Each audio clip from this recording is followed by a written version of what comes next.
This is your LMAX Exchange technical update for Thursday, July 6, 2017.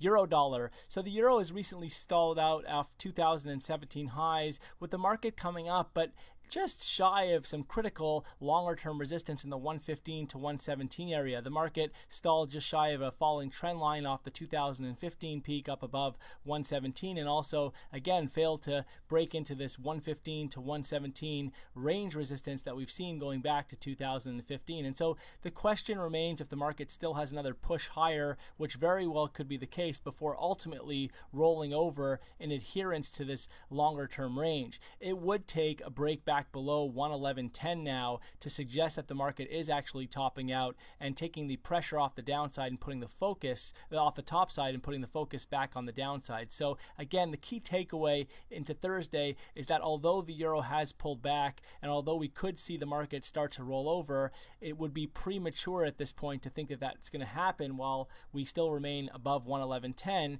and there is this risk for another resumption of gains up into this critical resistance into the 115 to 117 area before the market ultimately stalls out. Sterling dollar. So cable has been more comfortable playing a choppy range than breaking out at this point. This was evidenced a few sessions back when the market stalled just shy of the 2017 high from May at 30.48. Ultimately here, the breakout that we saw back in April above that critical resistance at 127.75 that had capped rallies off the plus 30-year low from October of 2016 does suggest that the market is putting in this longer-term base and exposes an eventual move up towards the next key medium-term objective at 135.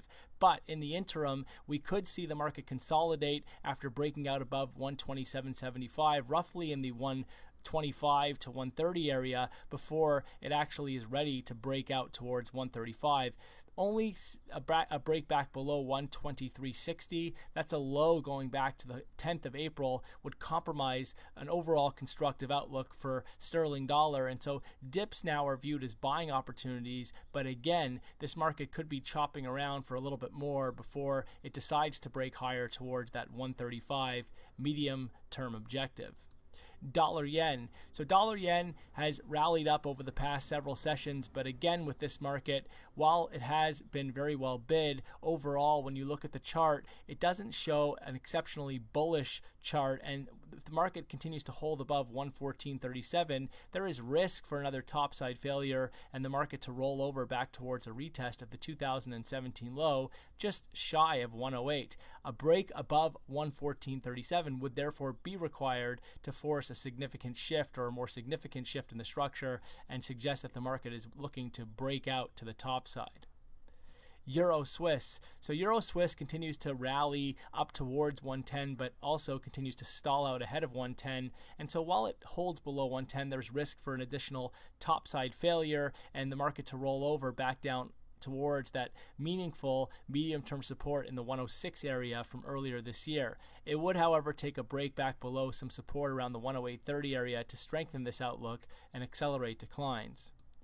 Aussie dollar. So Aussie continues to be very well capped on rallies up towards the 78 handle. This has been seen over the past several months. And so once again, in recent trade, the market rallied up above 77, but stalled out ahead of this latest pullback as into the 75s thus far.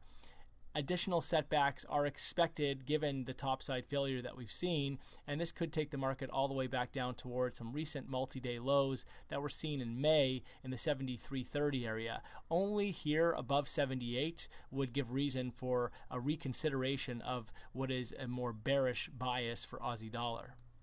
Dollar CAD. So dollar CAD is pulled back significantly since putting in a 2017 high just shy of 138 back in May of 2017, and so the market pullback has gotten a little bit oversold at this point, which suggests the breakdown below 130 should start to be supported in favor of a bullish resumption. At a minimum, the market has been oversold, and we should see even a small bounce before to allow for these technical studies to unwind before the market would consider, if it were to consider moving lower, but we still need to see the establishment back above 130.50 ideally to take the immediate pressure off the downside and suggest that this market is ready to resume what is viewed as a longer term, more constructive chart.